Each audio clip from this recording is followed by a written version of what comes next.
DocTalk is brought to you by Merck Animal Health. By integrating the comprehensive animal health product portfolio of Merck Animal Health with the innovative technologies of All-Flex Livestock Intelligence, we are shaping the future of animal health, resulting in more effective solutions and healthier animals. Hey folks, welcome to DocTalk. We're going to have a grand show. Dr. David Grieger is here from Kansas State University. We're going to talk about the estrous cycle. We're going to talk about different things associated with cow reproductive physiology, the good, the bad, the ugly. Stay tuned. It's bound to be a great show.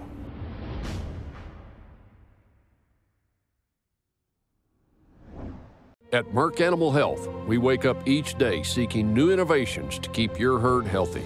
This is why we're proud to now include All-Flex Livestock Intelligence in our portfolio of solutions. With All-Flex, we can provide the tools to identify, monitor, and trace each animal within a herd.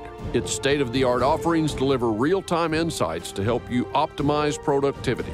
Merck Animal Health and All-Flex Livestock Intelligence for our animals, our industry, and our future.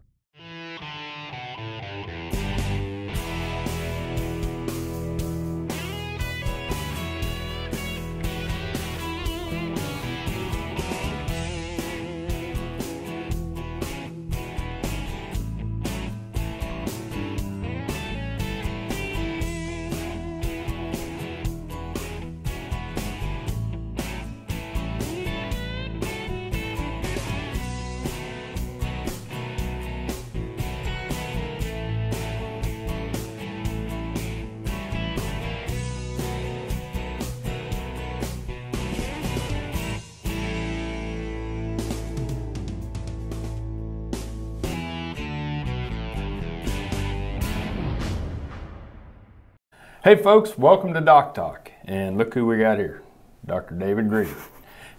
Dr. Grieger is a professor here in reproductive physiology in the Department of Animal Science. How many years have you been teaching at K-State? 1992, 30 years, is that right? 30, we work in round numbers around here, so 10, 30 years. 10, yeah. 20, 30, not good at math. No, but good enough. So, Dr. Grieger has taught so many students. He has worked with so many producers, and you know, I just thought when I was sitting there thinking of the show, we spend so much time out there and the importance of that reproductive physiology of that female cow, and I thought, why don't we get back to the basics? That would be good.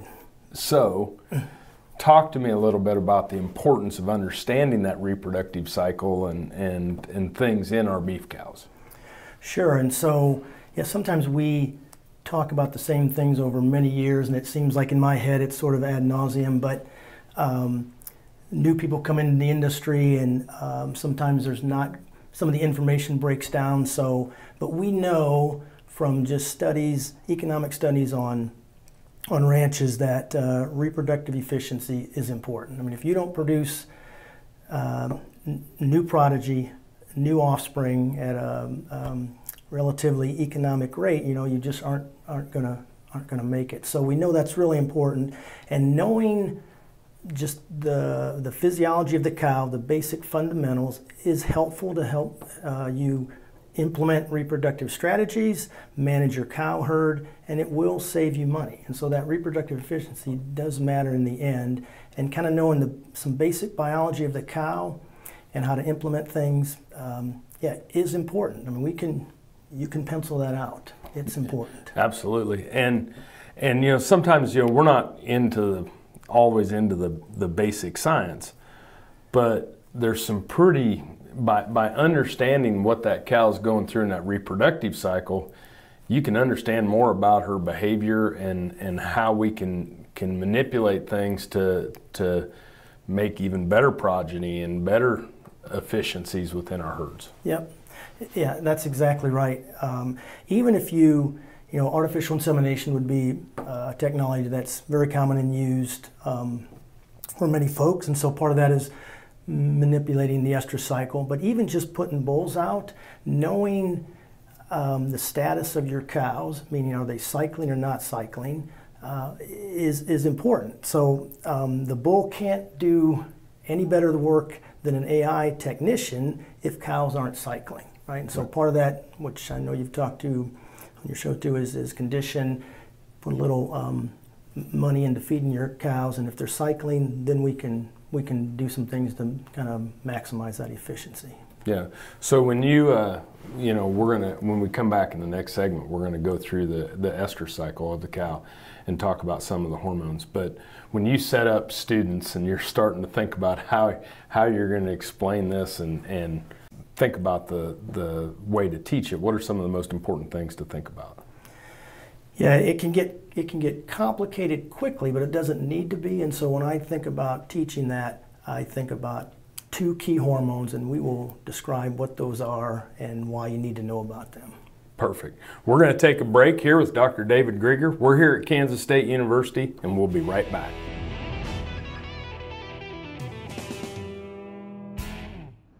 The Alertus on-farm pregnancy test for us has been unbelievable time saver, because we can do it whenever we want. My favorite part about Alertus on farm, we can get results fast. You know, in 20 minutes, you know whether that cow goes to pasture A, B, or C. It's just very efficient. It's going to make you a lot of money. You're not going to have open cows standing there all winter looking at you, and you can do it on your time.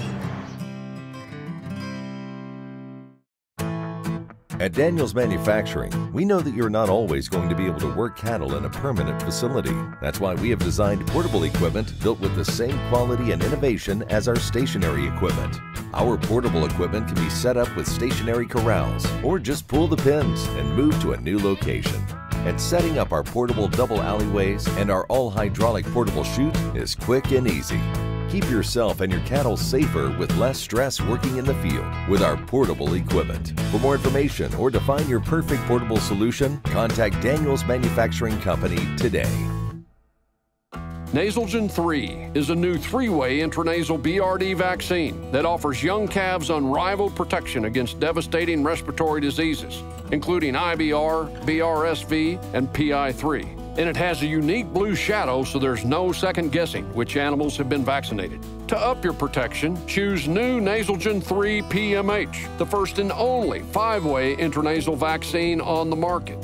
Talk to your veterinarian and visit nasalgen.com to learn more.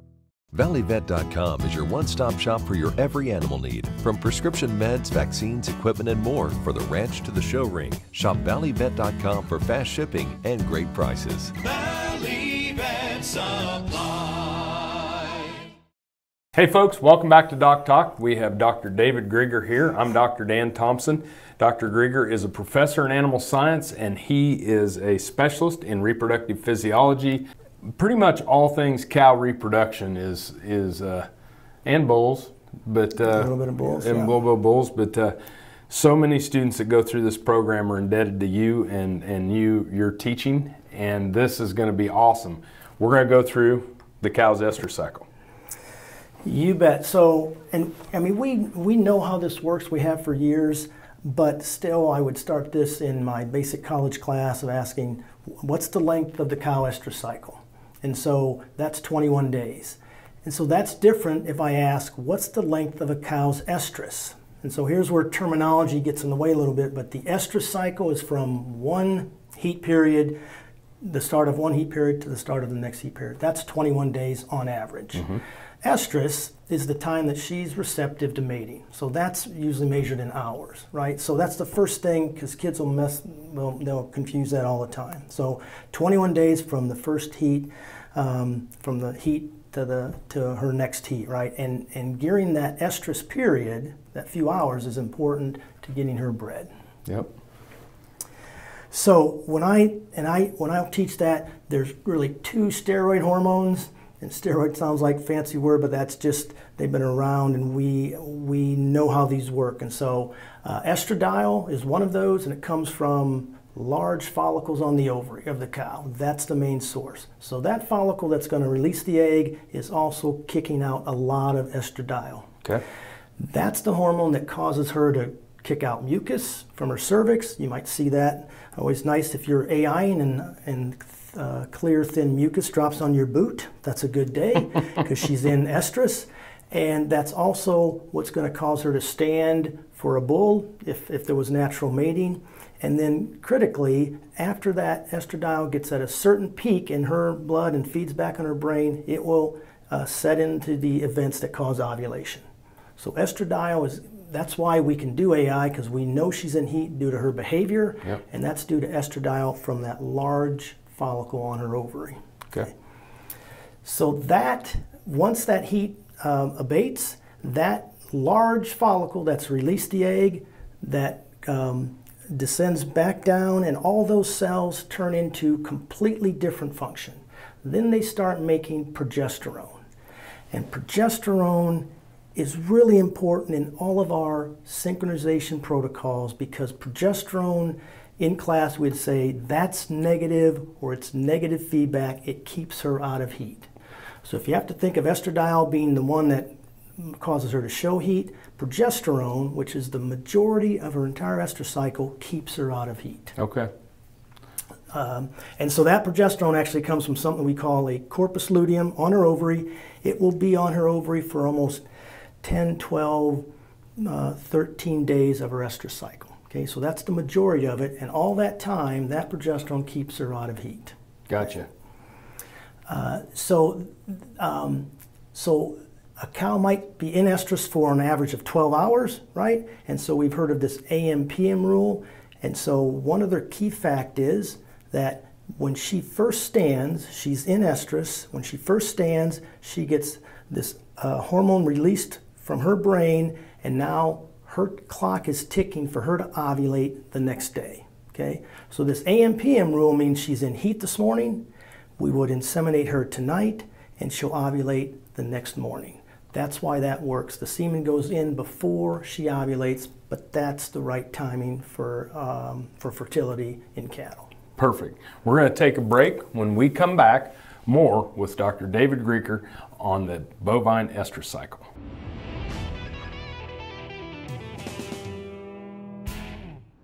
The Alertus on-farm pregnancy test for us has been unbelievable time saver, because we can do it whenever we want. My favorite part about Alertus on farm, we can get results fast. You know, in 20 minutes, you know whether that cow goes to pasture A, B, or C. It's just very efficient. It's going to make you a lot of money. You're not going to have open cows standing there all winter looking at you, and you can do it on your time.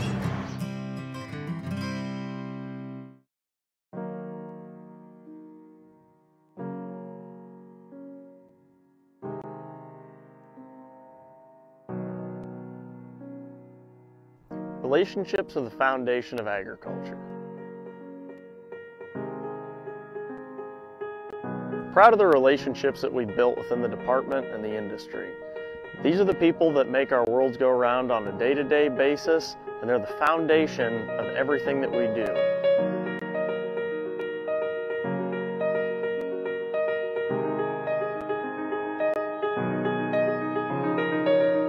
All of those relationships are built on trust and respect.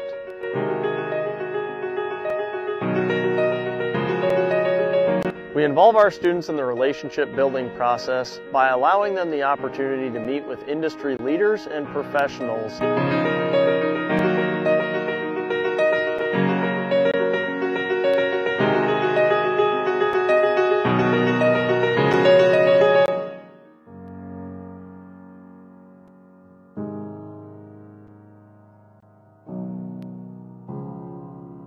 We're the Iowa State University Beef Teaching Farm, and we're grateful to be part of an industry that's built on relationships.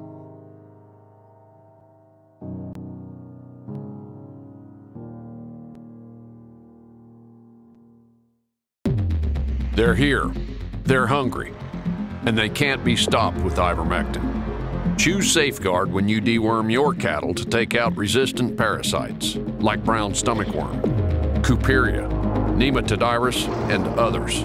With Safeguard's efficacy, you can kill more resistant worms in your cattle, so you don't leave potential on the table. Consult your veterinarian for the diagnosis and treatment of parasitism. Then bite back at safeguardworks.com.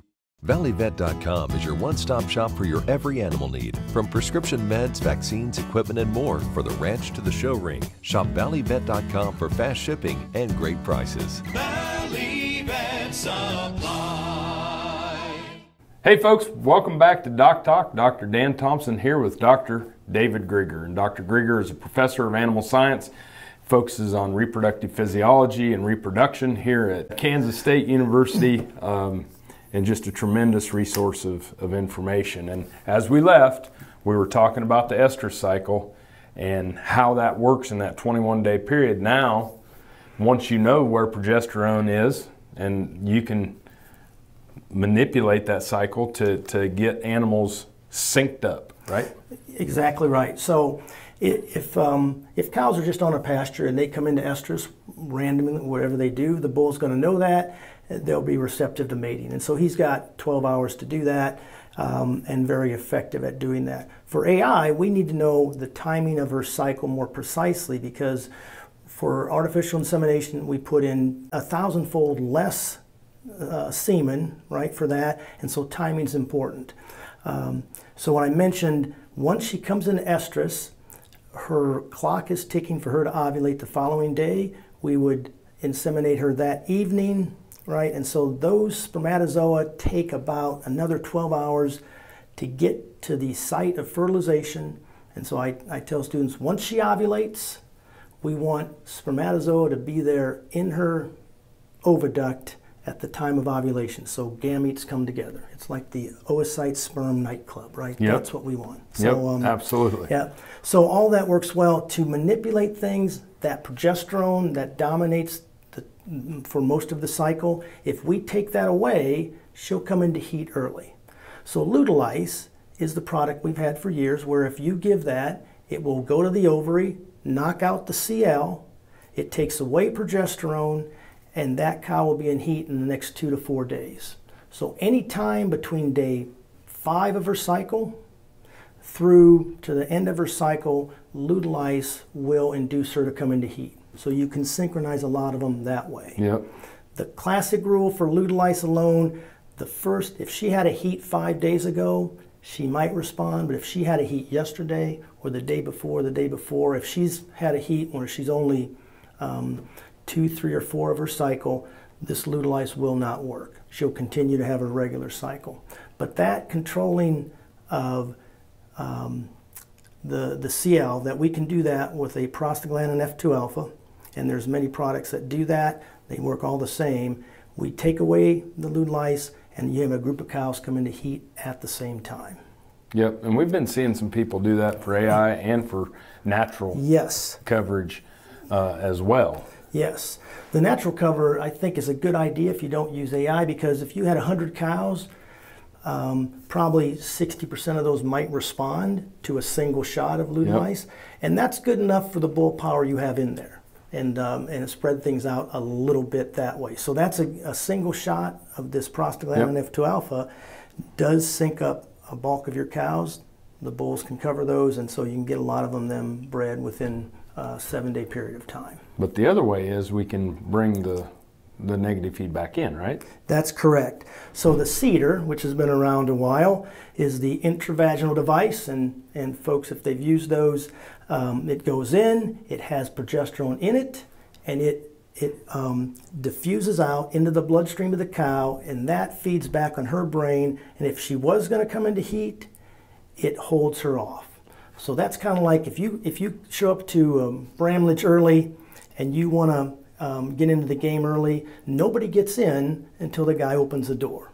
So if you have the CEDAR in there and you have this negative feedback on your cows, you are holding them off until, let's pull the negative feedback out, which is pulling the CEDAR out. Then again, most of those animals will come into estrus in a short 2 to 3, 4 period of time. So it's either taking away natural progesterone or adding kind of an artificial source of progesterone, but that biological fact is how we sync cattle. That's perfect. It's a great explanation. When we come back, we're going to talk more with Dr. Grieger on things that can go right, things that can go wrong. You're watching DocTalk. We'll be right back.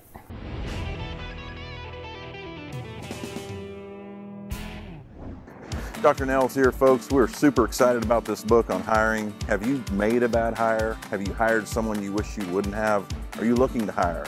It's a great short read on helping you in the hiring process. You can find it on Amazon, Kindle, Audible, or find it at drnels.com. Check it out there. We'd love to see you there. We see you, working hard from the early mornings to the late nights and every hour in between. We see you. We see the pursuit, the desire, the effort, the hope, the goal of being a champion. And we see that you need a partner to keep your animals healthy and happy. With our countless products and quick and reliable shipping, together, we can do just that. To the cowboys and cowgirls, to the dreamers, we see you. Hey folks, welcome back to DocTalk. Dr. Dan Thompson here with my friend and colleague, Dr. David Grieger, and we're talking about estrous cycle synchronization. And let's just jump into kind of a typical sync program. Okay, so I'll just talk about this 7-day seeder, which is really common, really popular because it works and then you can sync most of your cattle in a short period of time. I will say this, if your cows aren't cycling, like if you have not fed them well enough, none of these products is a magic bullet where it's going to solve everything. But if they're cycling, this 7-day seeder works well. So for example, if today was Wednesday and we put a seeder in this morning, that seeder has progesterone, and any of your females that are going to be in estrus over the next week will not come in. Okay? If they were scheduled to, they will not come in because we've added this negative feedback. Next Wednesday, we're going to pull the seeder and also give prostaglandin F2 alpha. Any of those products work. That's if she has her own corpus luteum. We're going to get rid of that. We're pulling the seeder, so we're getting rid of all of this negative feedback. So for a 7-day seeder, the next 2, 3, 4 days, you'll have generally a good response for estrus. So you're holding off the ones that are going to come into estrus, waiting so that you can give the luteolise to bring the ones that were producing their own progesterone. You pull the seeder, give the luteolise, boom, they all come in. That's right, yep. In theory. Yep, that's right. And it works good on paper, I mean, but it's still, yeah, because you don't know where they are in their cycle, and so some of those will need the prostaglandin, others don't. And you can have individuals, but you don't know where they are in their cycle. Right. So this combination works well to maximize them to come into estrus. Okay. So, and how long will they come into estrus? So it's almost always about 48 hours, 2 days after pulling the seeder and giving prostaglandin. 36 hours for heifers at the earliest, but nothing's going to come in the next 24, right? It takes time for them to get to where they're going to be in heat. But 48 to 72 hours is for heifers a little earlier and cows a little bit later. Yeah, so it works well. So what are some of the things then that you see that kind of some key points or things that questions you get a lot? Right, so things that if you understand how it works, and you don't have to know all the biology, but say you put a seeder in today and next week a storm blows in or there's a great game on TV, that's not a good excuse, but so you can't get to those cattle on day 7. If you wait to day 8, that will be just fine, right? So a day or two, day 7, 8, or 9 will not matter. Okay, and there's even 14-day seeder protocols, and so there's no reason to panic or redo things, right? Okay. So as long as some mistakes are made that if you don't pull the seeder on the whole group that comes through, then she's not going to be synced. Or if you don't give luteolise to that group when you pull the seeder, then those don't get synced. So there's some things that are critical to make it efficient, right? But a day or two on that protocol will not matter. I mean, there's no reason to restart things on a good set of cows. And so, yeah, it helps to know a little bit of how things kind of are working there. Absolutely. When you're, starting out, and we got about 30 seconds here, when you're starting out, what were some of the, tips that you would give young producers? I would, if your cows are cycling, so if they're cycling and you use just prostaglandin product, luteolise, you're going to have a good response and you're going to be able to breed those even if you haven't AI'd before because they're in heat and they feel good. So just start simple, but having your cows cycle is really important. If half your herd's not cycling, you lesser in heat, they're harder to breed, you lose a little confidence on that. So just, if you're first starting out, feed your cows good condition, and it'll work out for you. And then just talking to people, you'll know some intricacies how to tweak things once you gain confidence in that. But, perfect. Well, thanks for being on the show. Great source of information. You're very welcome. I just in case you were running low, there you go. Okay. Last time we'll an egg. Have to cut that out. Last time an egg. Yeah. This time is for folks. Remember, always work with your local veterinarian. If you want to know what we're doing here on DocTalk, you can find us on the web at www.doctalktv.com. I'm Dr. Dan Thompson here with Dr. David Grieger at Kansas State University, and we'll see you down the road.